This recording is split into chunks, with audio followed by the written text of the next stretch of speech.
નમસ્કાર, જય શ્રી રામ મિત્રો, ફરીથી સ્વાગત છે તમારું આપણી ચેનલમાં. જીવનમાં આપણે જે કર્મો કરીએ છીએ તેનું કેવું ફળ મળે છે તે દર્શાવતી આજની કહાની ખૂબ જ સમજવાલાયક અને પ્રેરણાદાયી છે, જેને નાના મોટા દરેક વ્યક્તિએ જરૂરથી સાંભળવી જોઈએ. તો મિત્રો, તમને વિનંતી છે કે આ વિડીયોના અંત સુધી જોડાયેલા રહેજો અને વિડીયો પસંદ આવે તો લાઈક શેર કરજો અને હજુ સુધી જો તમે અમારી ચેનલને સબસ્ક્રાઈબ ના કરી હોય તો અત્યારે જ સબસ્ક્રાઈબ કરી દેજો તથા કોમેન્ટ બોક્સમાં જય શ્રી રામ જરૂરથી લખી દેજો, જેથી ભગવાન શ્રી રામની કૃપા આપણા સૌ પર નિરંતર બની રહે. તો ચાલો કહાની શરૂ કરીએ. હોસ્પિટલના જનરલ વોર્ડમાં બેઠેલા સવિતાબેન લગાતાર આંસુઓથી ભરેલી પોતાની આંખોથી બેડ પર સૂઈ રહેલા પોતાના પતિ કિશનભાઈની તરફ જોઈ રહ્યા હતા. મનમાં ને મનમાં સવિતાબેન કિશનભાઈની ખૂબ જ ચિંતા કરી રહ્યા હતા. આવી અત્યંત દુઃખદ પરિસ્થિતિમાં તેમની સાથે ઊભા રહેવાવાળું કોઈ નહોતું. હકીકતમાં 3 દિવસ પહેલાં કિશનભાઈ પોતાના ઘરમાં પગથિયા પરથી લપસીને નીચે પડી ગયા હતા અને તેમના પગનું હાડકું તૂટી ગયું હતું, જેના કારણે તેમનું ઓપરેશન કરાવવું પડ્યું. કિશનભાઈએ આખી જિંદગી પ્રાઇવેટ સ્કૂલમાં એક શિક્ષકની નોકરી કરી હતી અને તેમાંથી થોડા ઘણા રૂપિયાની બચત પણ કરી હતી, પરંતુ એ બચતના બધા જ રૂપિયા આજે તેમના ઓપરેશન પર ખર્ચ થઈ ગયા હતા અને બીજા રૂપિયાની જરૂર પડી ત્યારે સવિતાબેને પોતાના જે ઘરેણાં હતા તે પણ વેચી દીધા અને ઓપરેશન માટેના રૂપિયા ભેગા કર્યા. પરંતુ હવે તેમની દવાઓ ખરીદવા માટે તેમની પાસે પૈસા બચ્યા નહોતા અને તેઓ એ વિચારીને પરેશાન થઈ રહ્યા હતા કે હવે શું કરીશું. એવું નહોતું કે વૃદ્ધ દંપતી આ દુનિયામાં એકદમ એકલા હતા. હકીકતમાં તેમનો એક દીકરો હતો જેનું નામ સંજય હતું, જેને તેમણે ભણાવી ગણાવીને મોટો કર્યો હતો અને તેની પસંદની છોકરી કવિતા સાથે તેનું લગ્ન પણ કરાવ્યું હતું. હવે સંજય એક સફળ વેપારી બની ગયો હતો અને તેના ઘરમાં સુખ સુવિધાઓનો દરેક સામાન હાજર હતો, પરંતુ તેના ઘરમાં તેના જન્મદાતા માતા પિતા માટે જગ્યા નહોતી. લગ્નના થોડા સમય બાદ વહુ કવિતાના કહેવા પર તેમના દીકરાએ પોતાના માટે એક અલગ ઘર ખરીદી લીધું હતું અને મા બાપને એકલા છોડીને તેઓ નવા ઘરમાં રહેવા ચાલ્યા ગયા હતા. સંજયને પોતાના મા બાપના સુખ દુઃખની સહેજ પણ ચિંતા નહોતી. કિશનભાઈની ઈજાના વિશે સવિતાબેને પોતાના દીકરાને ફોન કરીને જણાવ્યું હતું અને તેની પાસે થોડા પૈસાની મદદ પણ માગી હતી, પરંતુ તેમના દીકરાએ ફક્ત 5,000 રૂપિયા તેમના ખાતામાં ટ્રાન્સફર કર્યા હતા. તેમનો દીકરો અને વહુ બેમાંથી કોઈ પણ વ્યક્તિ તેમની હોસ્પિટલમાં ખબર લેવા માટે નહોતા આવ્યા. આ વિચારોમાં ડૂબી ગયેલા સવિતાબેન અચાનક ઊભા થઈ ગયા અને લગભગ અડધા કલાક સુધી ચાલ્યા પછી એક મોટી બિલ્ડિંગની બહાર પહોંચી ગયા. બિલ્ડિંગમાં ખૂબ જ મોટા આલિશાન ફ્લેટ બનેલા હતા. તે બિલ્ડિંગની બહાર એક સિક્યોરિટી ગાર્ડ બેઠેલો હતો. સવિતાબેને તેને પ્રાર્થના કરી કે આ બિલ્ડિંગના એક ફ્લેટમાં મારો દીકરો સંજય રહે છે અને મારે તેને મળવા જવું છે. સિક્યુરિટી ગાર્ડ તેમને ત્યાંથી ભગાડતા બોલ્યો કે તમે સંજય સાહેબની માં હોઈ જ ના શકો. જરૂર તમે જુઠ્ઠું બોલી રહ્યા છો. તમે અહીંથી ચાલ્યા જાઓ. પરંતુ સવિતાબેન આજીજી કરીને સિક્યુરિટી ગાર્ડને વિનંતી કરવા લાગ્યા અને બોલ્યા કે મારી વાત પર વિશ્વાસ કરો, હું જ સંજયની માં છું. મારા પતિ બીમાર છે અને તેઓ હોસ્પિટલમાં એડમિટ છે અને મારી પાસે તેમની દવા ખરીદવા માટેના પણ પૈસા નથી. જ્યાં સુધી મારો દીકરો બહાર નહીં આવે ત્યાં સુધી હું અહીંથી નહીં જઉં. મને પૈસાની ખૂબ જ જરૂર છે. તમે તેને બોલાવી લાવો. છેવટે સિક્યુરિટી ગાર્ડને તેમની પર દયા આવી અને તેણે તેમના દીકરા સંજયને ફોન લગાવ્યો. તે સમયે ડાઇનિંગ ટેબલ પર બેસીને સંજય અને કવિતા નાસ્તો કરી રહ્યા હતા. કવિતાએ ફોન ઉઠાવ્યો ત્યારે સિક્યુરિટી ગાર્ડે કહ્યું કે બહાર કોઈ વૃદ્ધ મહિલા તમને મળવા માંગે છે અને તે કહી રહી છે કે તે સાહેબની માં છે, પરંતુ તેમના ચહેરા અને પહેરવેશથી નથી લાગી રહ્યું કે તે સાહેબની માં હોઈ શકે. મેં તો તેમને અહીંથી પાછા મોકલી દેવાની ઘણી બધી કોશિશ કરી, પરંતુ તે કહી રહી છે કે સાહેબને મળ્યા વગર હું નહીં જઉં. સિક્યુરિટી ગાર્ડની વાત સાંભળીને કવિતા બોલી કે ઠીક છે, અમે બહાર આવીને જોઈએ છીએ, તું તેમને અંદર આવવા દઈશ નહીં. ગાર્ડ સાથે વાત કર્યા બાદ ફોન મૂકીને કવિતાએ પોતાના પતિ સંજયને કહ્યું કે મેં તેમને કેટલીય વાર કહ્યું છે કે હવે આપણે તેમની સાથે કોઈ લેવા દેવા નથી. તે છતાં પણ ઘણીવાર તેઓ તમને ફોન કરે છે તો ક્યારેક તે આપણા ઘરે આવી જાય છે. પૈસા તો તે એવી રીતે માગવા આવી જાય છે જાણે આપણા ત્યાં કુબેરનો ખજાનો ભરેલો હોય. આજે તમે એકદમ સાફ શબ્દોમાં તેમને કહી દો કે આજ પછી આપણા ઘરે આવીને આપણને પરેશાન કરવાની કોઈ જરૂરત નથી. નાસ્તો કરીને સંજય તેની પત્ની કવિતા સાથે ઘરની બહાર આવ્યો અને ગેટે પહોંચ્યો. પોતાના દીકરા અને વહુને જોઈને સવિતાબેનના ચહેરા ઉપર ખુશીના ભાવ આવી ગયા અને તે વિચારવા લાગ્યા કે છેવટે મારા દીકરાને મારી મમતા જરૂર ખેંચી લાવી. હું જાણતી હતી કે મારો દીકરો મને જરૂર મળવા આવશે. જેવા જ તે બંને નજીક આવ્યા ત્યારે સવિતાબેન હાથ જોડીને બોલ્યા કે દીકરા, તારા પિતાજીની સારવાર માટે મારે પૈસાની ખૂબ જ જરૂરત છે. જેટલા પણ પૈસા અમારી પાસે હતા તે બધા જ ખર્ચ થઈ ગયા છે. હવે મારી પાસે એટલા પણ પૈસા નથી કે તારા પિતાજી માટે દવાઓ પણ ખરીદી શકું. મને થોડા પૈસાની મદદ કરી આપ દીકરા. આવું કહીને સવિતાબેન આજીજી કરીને વિનંતી કરવા લાગ્યા ત્યારે તેમનો દીકરો બોલ્યો કે શું માં, 2 દિવસ પહેલાં જ તો તમારા એકાઉન્ટમાં મેં 5,000 જમા કરાવ્યા હતા, તો તે પૈસા ક્યાં ગયા? પરંતુ દીકરા, જેટલા પૈસા તે મને આપ્યા હતા તેટલો તો હોસ્પિટલમાં રહેવાનો 2 દિવસનો ખર્ચો છે.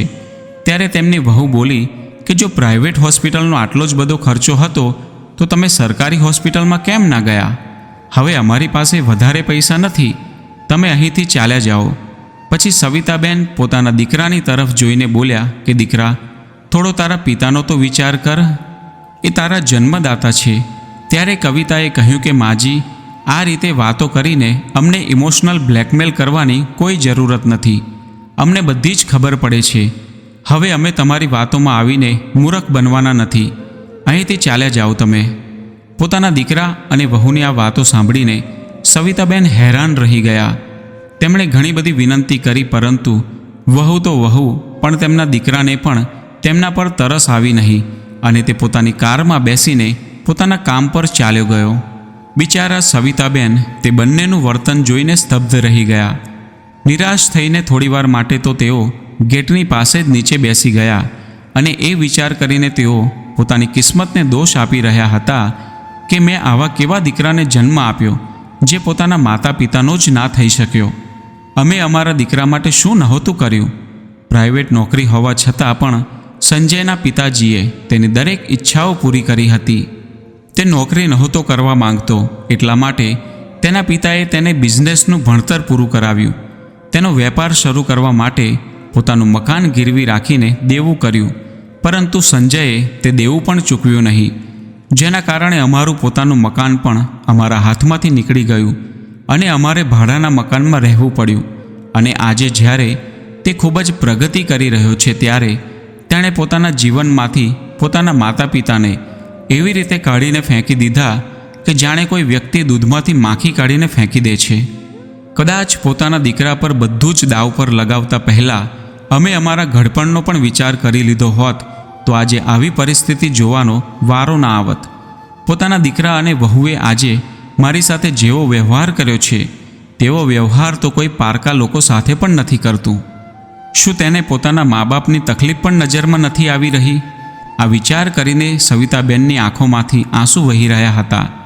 બાજુમાં ઊભેલા સિક્યુરિટી ગાર્ડ કે જેણે સવિતાબેન અને તેમના દીકરા વહુની બધી જ વાતો સાંભળી હતી તેને હવે ખબર પડી ગઈ હતી કે તે વૃદ્ધ મહિલા હકીકતમાં સંજય સાહેબની માં છે. સંજયના ત્યાંથી ગયા બાદ સિક્યુરિટી ગાર્ડે સવિતાબેનને ઊભા કરીને ખુરશીમાં બેસાડ્યા અને કહ્યું, માજી, તમે સહેજ પણ ચિંતા ના કરશો. હું જાણું છું કે તમને પૈસાની ખૂબ જ જરૂર છે. તમે મને જણાવો કે તમારે કેટલા પૈસાની જરૂર છે, કેટલા પૈસા જોઈએ છે. મારાથી જેટલી મદદ થશે એટલી હું તમને કરીશ. મારી પાસે થોડા પૈસા છે.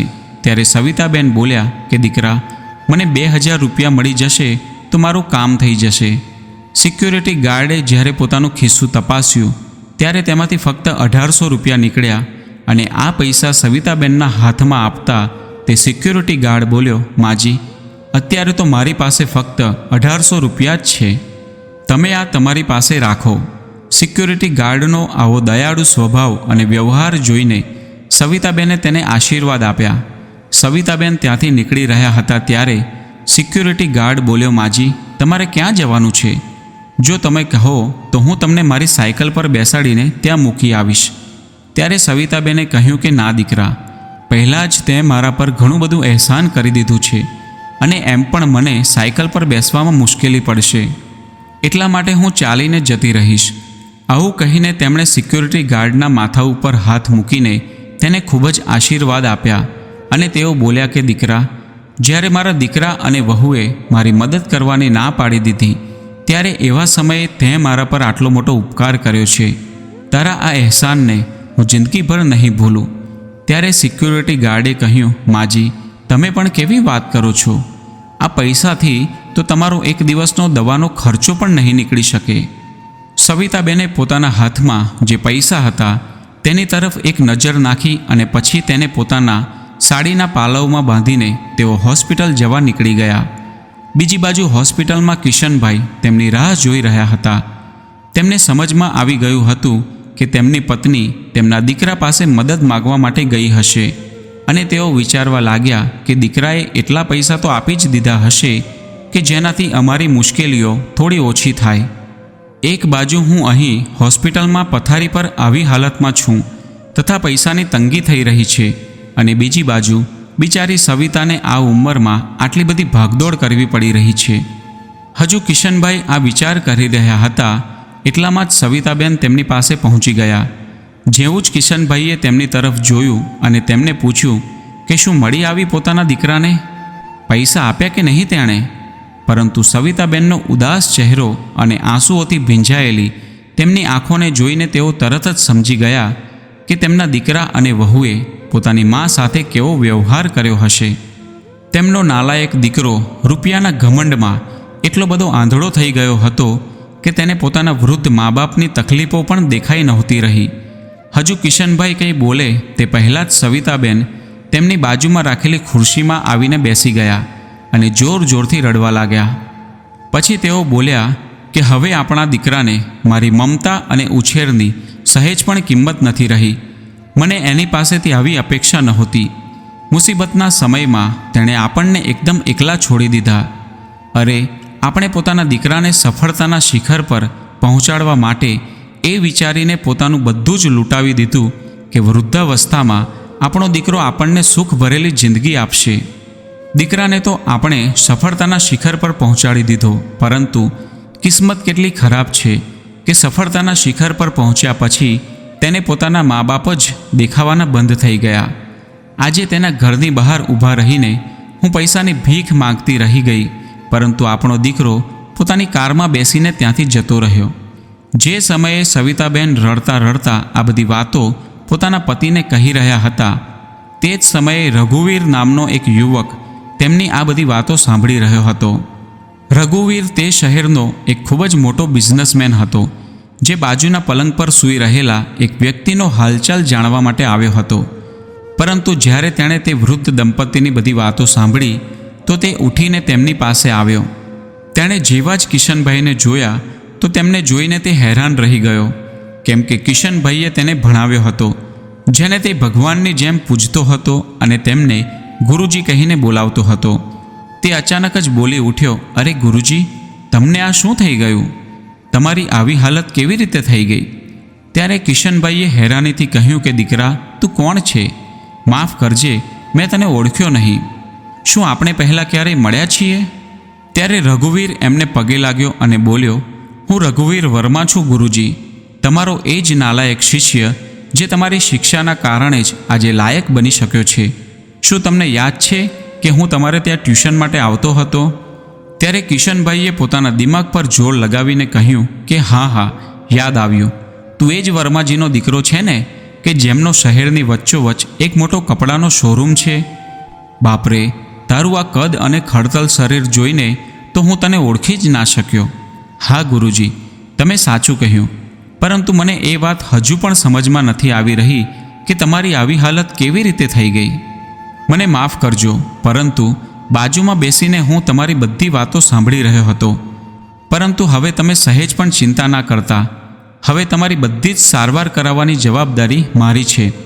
હવે તમારે કોઈ પણ પ્રકારની ચિંતા કરવાની જરૂરત નથી.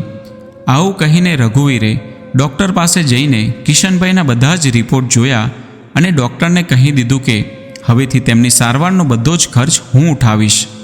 જ્યાં સુધી કિશનભાઈ હોસ્પિટલમાં રહ્યા ત્યાં સુધી ત્રણેય સમયનું ભોજન રઘુવીર પોતાના ઘરેથી પેક કરાવીને લાવતો હતો.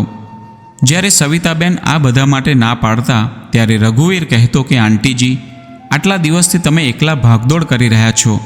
જો તમે બીમાર પડી ગયા તો ગુરુજીનું ધ્યાન કોણ રાખશે?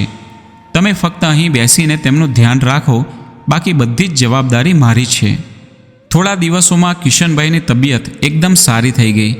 જે દિવસે કિશનભાઈને હોસ્પિટલમાંથી રજા મળી તે દિવસે રઘુવીર તેમને બંનેને પોતાની કારમાં બેસાડીને હોસ્પિટલથી સીધો પોતાના ઘરે લઈ ગયો. કારમાં બેઠેલા કિશનભાઈએ રઘુવીરને કહ્યું કે દીકરા, પહેલાં જ તે અમારા પર ખૂબ જ અહેસાન કર્યું છે. હવે બસ તું અમને અમારા ઘરે છોડી દે. પરંતુ રઘુવીરે તેમની એક પણ વાત સાંભળી નહીં અને બોલ્યો કે જ્યાં સુધી તમે એકદમ ઠીક ના થઈ જાઓ ત્યાં સુધી હું તમને ક્યાંય પણ જવા નહીં દઉં. જેવા તેઓ રઘુવીરના ઘરે પહોંચ્યા ત્યારે રઘુવીરના પરિવારના સભ્યોએ તેમનું ખૂબ જ ખુશીથી સ્વાગત કર્યું. રઘુવીરના પિતાજી કિશનભાઈને મળીને ખૂબ જ ખુશ થયા અને તેઓ બોલ્યા કે કિશનભાઈ, જ્યારે રઘુવીર તમારી પાસે ભણવા માટે આવતો હતો ત્યારે આપણી દરરોજ મુલાકાત થતી હતી, પરંતુ ત્યારબાદ તો આપણું મળવાનું જ બંધ થઈ ગયું. આ બાજુ અમે લોકો પોતાના બિઝનેસમાં એટલા બધા વ્યસ્ત થઈ ગયા કે તમને મળવાનો સમય પણ ન મળ્યો. આજે આટલા વર્ષો બાદ તમારી સાથે મુલાકાત થઈ છે, પરંતુ મને એવી આશા નહોતી કે તમે અમને આ રીતે મળશો. કિશનભાઈ, મને આજે પણ યાદ છે કે જ્યારે મારો દીકરો રઘુવીર ભણવામાં ખૂબ જ કમજોર હતો, તેનું ભણવામાં સહેજ પણ મન નહોતું લાગતું, તે આખો દિવસ મોજ મસ્તી જ કરતો રહેતો હતો. પરંતુ જ્યારે તે તમારા સાનિધ્યમાં ભણવા માટે આવ્યો ત્યારે તમારા કડક અનુશાસન અને માર્ગદર્શનના કારણે તેના જીવનની દિશા જ બદલાઈ ગઈ. કોઈપણ વિષયને ભણાવવા માટેની તમારી રીત જ એવી હતી કે જેના કારણે બાળકો ખૂબ જ આસાનીથી સમજી શકતા હતા. ઘણીવાર સુધી બધાની વચ્ચે વાતચીત અને હસી મજાક ચાલતો રહ્યો. હવે તો કિશનભાઈ અને સવિતાબેન તેમના ઘરમાં જ રહી રહ્યા હતા. રઘુવીરનું ઘર ખૂબ જ મોટું અને આલીશાન હતું. બીજી બાજુ રઘુવીરે એક રૂમ કિશનભાઈ અને સવિતાબેનને રહેવા માટે આપી દીધો. એક અઠવાડિયું વીતી ગયા બાદ કિશનભાઈએ રઘુવીરને કહ્યું કે દીકરા, હવે મને લાગે છે કે હું એકદમ ઠીક થઈ ગયો છું અને હવે અમારે અહીંથી જવું જોઈએ. તારા ઘરે અમે ઘણું રહ્યા, તે અમારી ખૂબ જ મદદ કરી, અમારી સેવા કરી, એના માટે અમે તારો જેટલો આભાર માનીએ તેટલો ઓછો છે. પરંતુ તેમની જવાની વાત સાંભળીને રઘુવીર થોડો પરેશાન થઈ ગયો. આટલા સમયમાં તે સમજી ગયો હતો કે કિશનભાઈ પાસે જેટલા પણ રૂપિયા હતા તે બધા જ ખર્ચ થઈ ચૂક્યા છે અને હવે તેમની પાસે કશું જ પણ બચ્યું નથી. થોડીવાર વિચાર કર્યા પછી રઘુવીરે કિશનભાઈને કહ્યું કે ગુરુજી, તમને ખોટું ના લાગે તો એક વાત પૂછું? હવે તમે તમારું ગુજરાન કેવી રીતે ચલાવશો? મારો મતલબ એ છે કે તમારા બધા પૈસા તો ખર્ચ થઈ ગયા છે, તો પછી હવે તમારો ખર્ચો તમે કેવી રીતે ઉઠાવશો? ત્યારે કિશનભાઈએ કહ્યું કે દીકરા, હવે હું પૂરી રીતે સ્વસ્થ થઈ ગયો છું.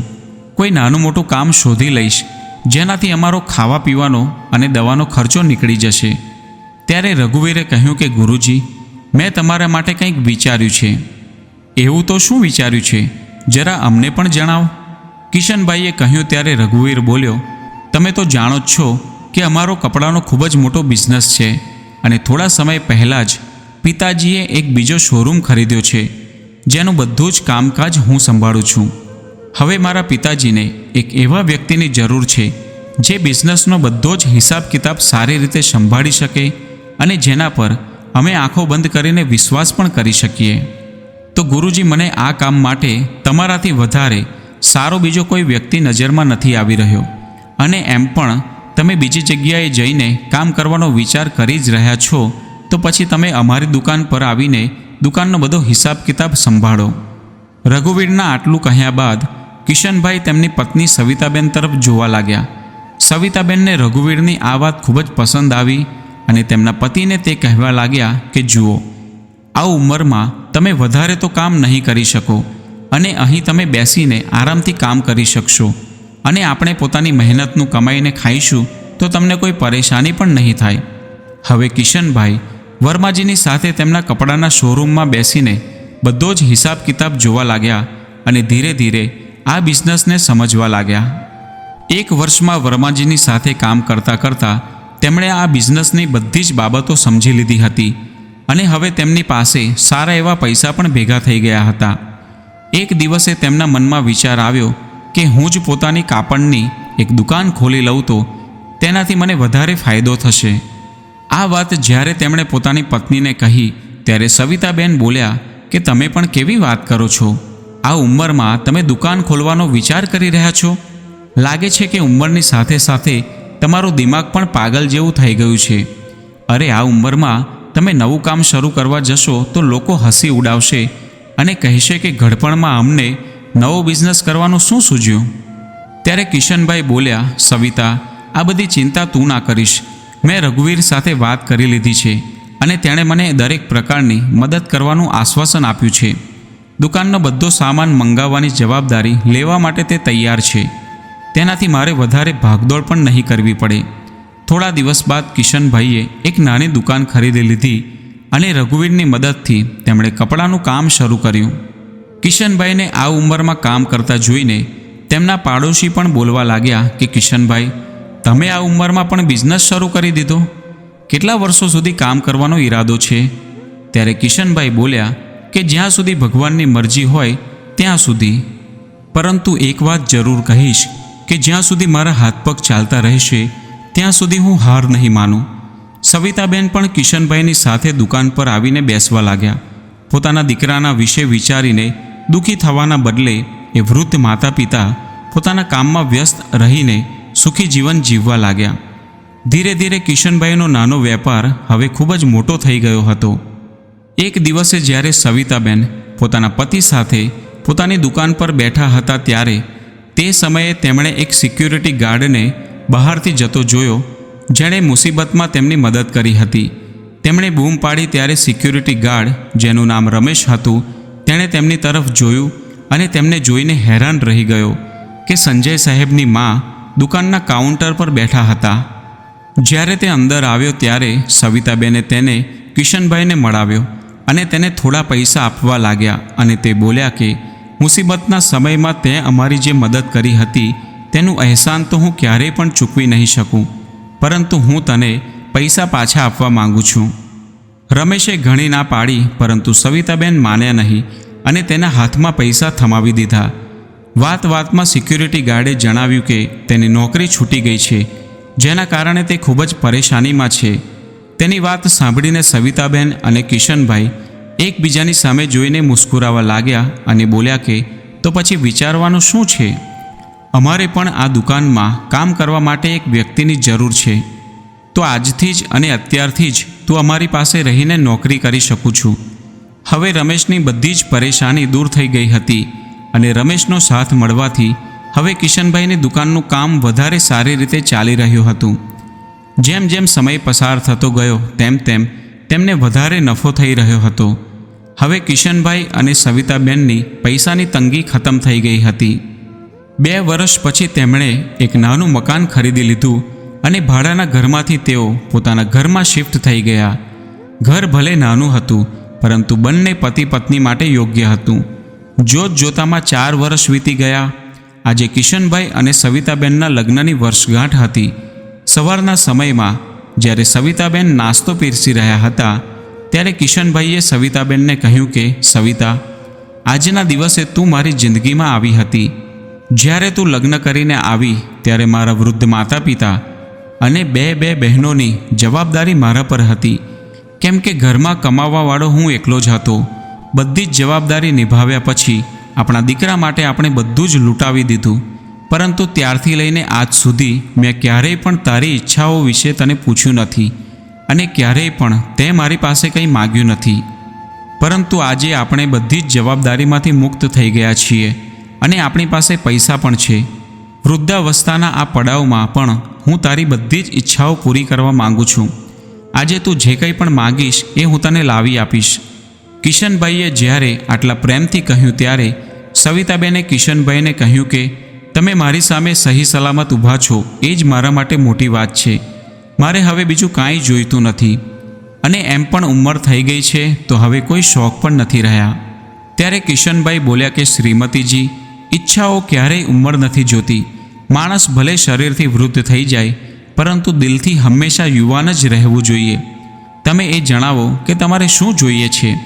ત્યારે તે ક્ષણે સવિતાબેનને તે દિવસ યાદ આવ્યો કે જે દિવસે તે પોતાના દીકરાના ઘરની બહાર ઊભા રહીને થોડા રૂપિયા માટે ભીખ માગી રહ્યા હતા, અને તે સમયે તેમનો દીકરો તેમની સામેથી પોતાની કારમાં બેસીને જતો રહ્યો હતો. ત્યારબાદ સવિતાબેન ખૂબ જ પ્રેમથી બોલ્યા, ઠીક છે, જો તમારી આટલી બધી ઈચ્છા છે તો આપણે એક કાર ખરીદી લઈએ. સવિતાબેનની આ ઈચ્છા જાણીને કિશનભાઈને ખૂબ જ ખુશી થઈ, અને પછી તે બોલ્યા કે ઠીક છે શ્રીમતીજી, આજના શુભ દિવસે જ આપણે કારના શોરૂમમાં જઈશું અને એક નવી કાર ખરીદી લઈશું. કિશનભાઈની આ વાત સાંભળીને સવિતાબેન ખૂબ જ ખુશ થઈ ગયા. હવે તેમના મનમાં ખૂબ જ સંતોષ હતો કે ચાલો એક નાનું ઘર પણ ખરીદી લીધું, પૈસા પણ કમાવા લાગ્યા છીએ અને હવે એક નાની કાર પણ આવી જશે. જે શોખ જવાનીમાં પૂરા કરવા જોઈતા હતા તે સમયે તો પૂરા ના કર્યા, પરંતુ આજે વૃદ્ધાવસ્થામાં જ્યારે તક મળી છે ત્યારે બંને પતિ પત્ની ખૂબ જ ખુશ હતા. સાંજના સમયે કિશનભાઈ પોતાની પત્ની સવિતા સાથે નવી કાર ખરીદવા ગયા. રમેશને ડ્રાઇવિંગ ખૂબ જ સારું આવડતું હતું, તેથી તેને પોતાની સાથે લઈ ગયા. નવી કારમાં બેસીને સૌથી પહેલાં તેઓ મંદિરે દર્શન કરવા માટે ગયા. બધાએ મંદિરમાં ભગવાનના દર્શન કરીને આભાર માન્યો. ત્યારબાદ તેઓ ગરીબ લોકોની વસાહત આગળ જઈને ઊભા રહી ગયા. કિશનભાઈ અને સવિતાબેને ગાડીમાંથી ઉતરીને ત્યાં રહેતા ગરીબોને ફળ અને મીઠાઈ વહેંચી, અને રમેશ ગાડીમાંથી બાકીનો સામાન બહાર કાઢવા લાગ્યો. તે જ સમયે સવિતાબેનનો દીકરો અને વહુ ત્યાંથી પસાર થઈ રહ્યા હતા. અચાનક સંજયની નજર રમેશ પર પડી. તેની પાસે આવીને તે બોલ્યો, અરે રમેશ, તું શું તે ગાર્ડની નોકરી છોડી દીધી? હા સાહેબ, હવે મને એક ખૂબ જ સારી જગ્યાએ નોકરી મળી ગઈ છે અને ખૂબ જ સારા લોકો છે.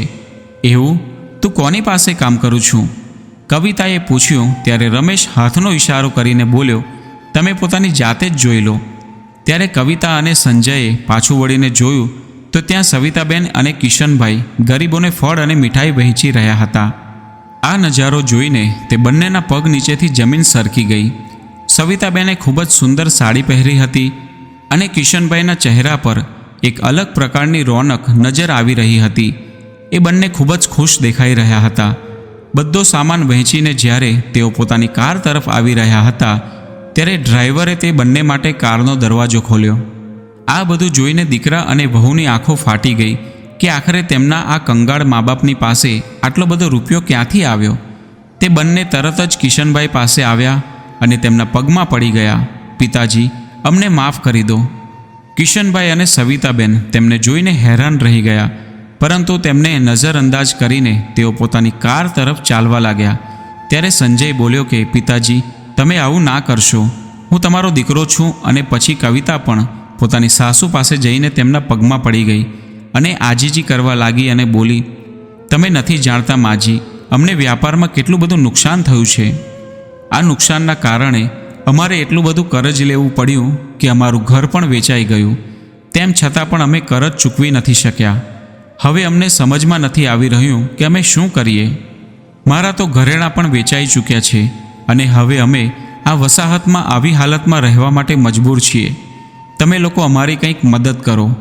વહુની તરફ જોઈને સવિતાબેનની આંખો જાણે લોહીથી લાલ થઈ ગઈ હોય એવું લાગ્યું. તેમને તે દિવસો યાદ આવ્યા જ્યારે તે પોતાના દીકરાની પાસે થોડા રૂપિયા માટે આજીજી કરીને વિનંતી કરી રહ્યા હતા, અને ત્યારે તેમના પતિ હોસ્પિટલમાં જીવન અને મૃત્યુ વચ્ચે ઝૂલી રહ્યા હતા. અને તેવા સમયે તેમના દીકરા અને વહુએ તેમનું અપમાન કરવામાં કોઈ કસર નહોતી છોડી, અને તેમનો દીકરો તેમને નજરઅંદાજ કરીને પોતાની મોટી કારમાં બેસીને ત્યાંથી ચાલ્યો ગયો હતો. આજે સવિતાબેન પણ પોતાના દીકરા અને વહુની વાતોને નજરઅંદાજ કરીને પોતાના પતિ કિશનભાઈનો હાથ પકડીને પોતાની કાર પાસે આવી ગયા. ત્યારે તેમનો દીકરો તેમના પગમાં પડીને આજીજી કરવા લાગ્યો અને બોલ્યો, માં, આજ પછી આપણે બધા ભેગા મળીને રહીશું. પ્લીઝ એકવાર મને માફ કરી દો. પરંતુ સવિતાબેન અને કિશનભાઈએ તેમની એક પણ વાત સાંભળી નહીં અને ચૂપચાપ પોતાની કારમાં જઈને બેસી ગયા. રમેશ, જે આ બધી જ ઘટનાઓનો સાક્ષી હતો, તે સંજય પાસે આવ્યો અને બોલ્યો, સાહેબ, એક વાત કહેવા માંગુ છું, ખોટું ના લગાડતા. આપણે આ સંસારમાં આવીને જેવા કર્મ કરીએ છીએ એવું જ આપણે ભોગવીએ છીએ. એ જ આ સૃષ્ટિનો નિયમ છે. રમેશની વાત સાંભળીને સંજય અને કવિતા પાસે હવે પસ્તાવો કર્યા સિવાય બીજું કાંઈ બચ્યું નહોતું. ત્યારબાદ કિશનભાઈ અને સવિતાબેન રમેશ સાથે પોતાની કારમાં બેસીને ત્યાંથી ચાલ્યા ગયા. તો મિત્રો, આજની કહાની તમને કેવી લાગી તે કોમેન્ટ કરીને જરૂર જણાવજો. અને વિડીયો પસંદ આવ્યો હોય તો લાઈક અને શેર કરજો તથા ચેનલ પર નવા હોય તો ચેનલને સબસ્ક્રાઈબ જરૂરથી કરજો. ફરી મળીશું એક નવા વિડીયો સાથે. જય સ્વામિનારાયણ, જય શ્રી રામ, જય શ્રી કૃષ્ણ, હર હર મહાદેવ.